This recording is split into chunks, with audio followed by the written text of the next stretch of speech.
Centro de Pesquisa em Engenharia, Fitossanidade em Cana-de-Açúcar é um projeto que ele é financiado pela FAPESP e pelo Grupo São Martinho, que é do setor sucroenergético.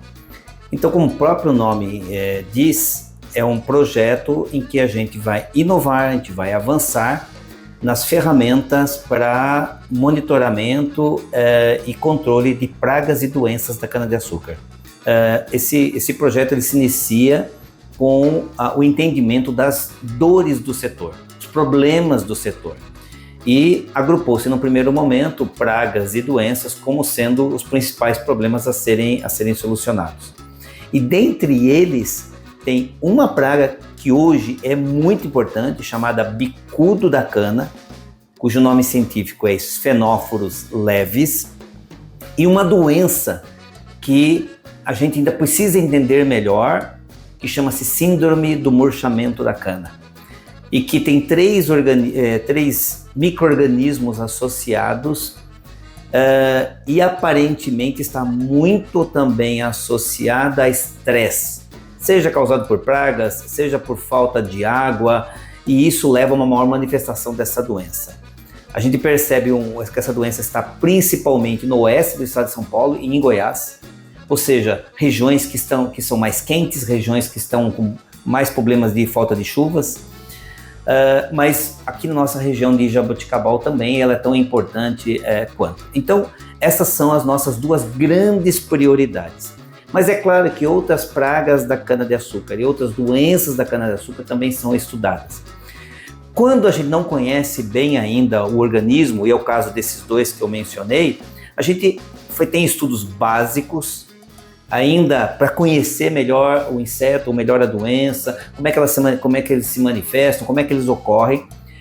Avançamos para monitoramento e diagnóstico para auxiliar o produtor em como detectar aquela praga ou doença da melhor maneira possível e, é claro, em função disso, determinar quais são as ferramentas ou pesquisar quais são as ferramentas que devem ser utilizadas para o controle dessas pragas ou doenças.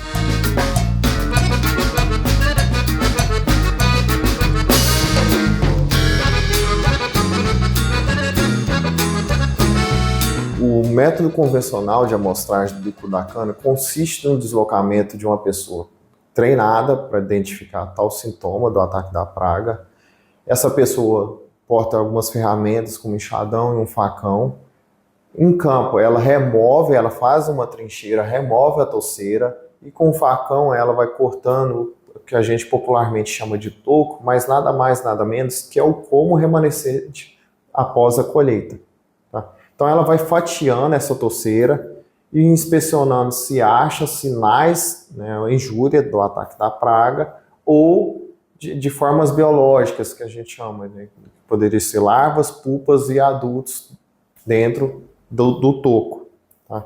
Essa é a forma tradicional que é feita.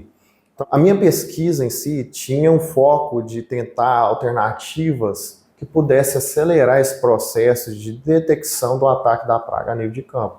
E aí justamente entra o sensoramento remoto, para nos auxiliar dessa forma. Por quê? A injúria em si do bicudo, da cana, provoca alguns sintomas nas plantas semelhante a déficit hídrico. Normalmente esses sintomas, quando começam, se detectam em formatos de reboleira.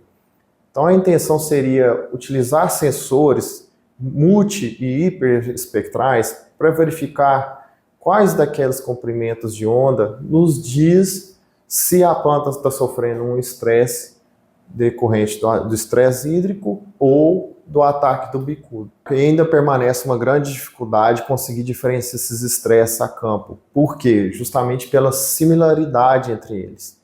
E não só entre estresse hídrico e xenóforos, mas temos outros agentes bióticos também que podem causar sintomas semelhantes. Nós temos nematóides, tá? Nós temos outras pragas de solo, por exemplo, a broca peluda, Hiponeuma tautula.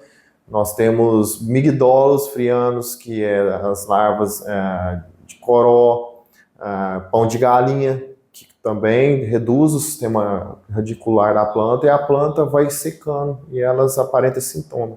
Então, meu trabalho é um ponto inicial para tentar compreender essas respostas em diferentes estressores, para tentar galgar no futuro esse sistema de monitoramento que seria aprimorado e talvez perceber o sintoma com antecedência e assim desencadear ações antes que a gente tenha prejuízo econômico. E a gente está muito preocupado com isso, tanto é que no projeto de renovação nós estamos abrindo uma nova linha de pesquisa que é justamente as mudanças climáticas e o efeito disso sobre os insetos e sobre as doenças.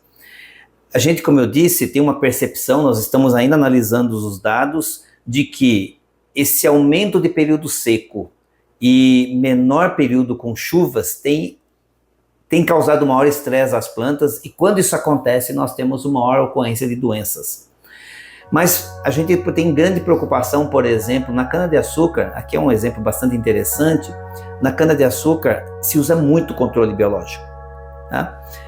Nós tivemos aí nos últimos anos situações de ondas de calor que atingiram aí 38, 40 graus centígrados. Então uma pergunta que nós fizemos foi a seguinte: numa condição como essa, vocês liberam um agente de controle biológico, será que ele vai ter o mesmo desempenho que teria em temperaturas mais baixas? Nós começamos esses trabalhos e a resposta é não, ele não tem. Nós temos situações em que até 35 graus centígrados, por exemplo, um importante agente de controle biológico da broca, que chama-se Trichogramma galloi, é uma vespinha muito pequenininha que destrói o ovo da broca e, portanto, um importante agente de controle biológico. Até 35 graus centígrados ele vai muito bem. Em 38 graus centígrados ele sobrevive um dia, quando normalmente ele sobreviveria 12 dias. Então isso faz muita diferença. Então são esses tipos de estudos que nós fazemos ou deveremos continuar fazendo para auxiliar o produtor, os usineiros, as empresas que estão ligadas ao setor do sucroenergético para tomar a melhor decisão no manejo de pragas e doenças, inclusive usando o controle biológico.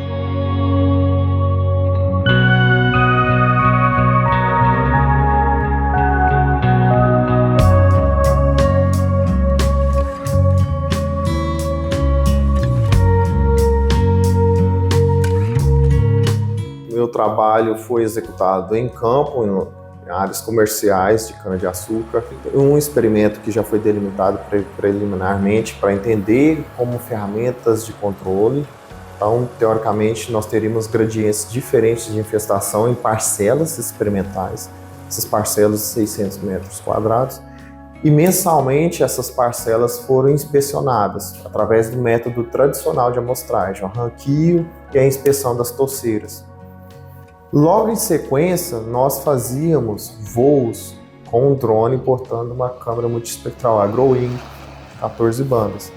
E a partir daí, depois dos processos de calibração do sensor, da imagem do sensor, nós fazíamos extração das informações de cada banda, além de criação do cálculo dos índices de vegetação, para tentar entender em qual momento, desde o início, logo após o início do experimento até o final, e qual dessas informações, se são bandas, se são gradientes texturais das imagens, ou se são índices de vegetação que nos dizem que são a informação mais valiosa para dizer acerca da infestação do bicudo na área. E aí, essas informações extraídas depois, eu submeti a algoritmos de aprendizagem de máquina, primordialmente árvores de decisão, que se destacaram nos resultados. Nós poderemos, com isso, desenvolver ferramentas, sensores que podem ou não estar embarcados às máquinas que já passam pelo canavial, coletando informação. Claro que o drone também pode ser muito útil e até o satélite pode ser muito útil. Então, nós estamos fazendo essa sintonia fina para entender como a planta responde a esses diversos estressores e, com isso, usar o sensoriamento remoto a nosso favor. Então, tem que haver todo um entendimento de qual é a faixa do espectro que a planta responde e que corresponde àquela praga ou àquela doença. É assim que as duas coisas estão caminhando juntas.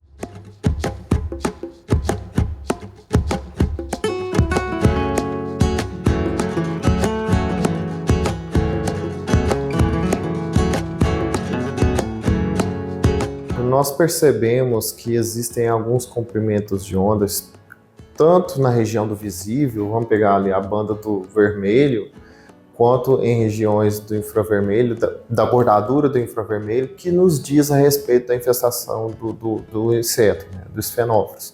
Mas não somente as bandas, existem índices que nos auxiliam também, como por exemplo o M-Cari, né, que é o índice da clorofila modificado, tá? Mas talvez o ponto-chave mais importante é o momento que nos diz quando que a gente tem que coletar essa informação a campo. Até então, não é durante qualquer momento do ciclo que a gente vai conseguir extrair essa informação relevante para nós. Nós verificamos que a cana, em momento inicial de rebrote, nos meses iniciais, é aquela que nos trouxe resultados mais satisfatórios do que canas em meio ou final, né, do ciclo, né, próxima maturação, próxima colheita. Isso por quê? Normalmente está relacionado com a fase biológica que está ocorrendo naquele momento. Normalmente é a fase de larva, que realmente está causando o dano na cultura. Uma das propostas dentro do centro, talvez, é prospectar novas ferramentas de controle. Então, através de algum atrativo alimentar ou feromônios que contenha, né, o sinal do inseto, podemos acoplar ali ferramentas químicas, inseticidas, químicos ou biológicos nesse atrativo, nessa isca armadilha, né, ou armadilha, e a partir dos dados coletados do sensoriamento remoto, nos permitem identificar com precisão, ou seja, adotar os princípios da agricultura de precisão, da agricultura digital, e controlar localmente aonde realmente tem somente a infestação do inseto, e assim otimizar recursos.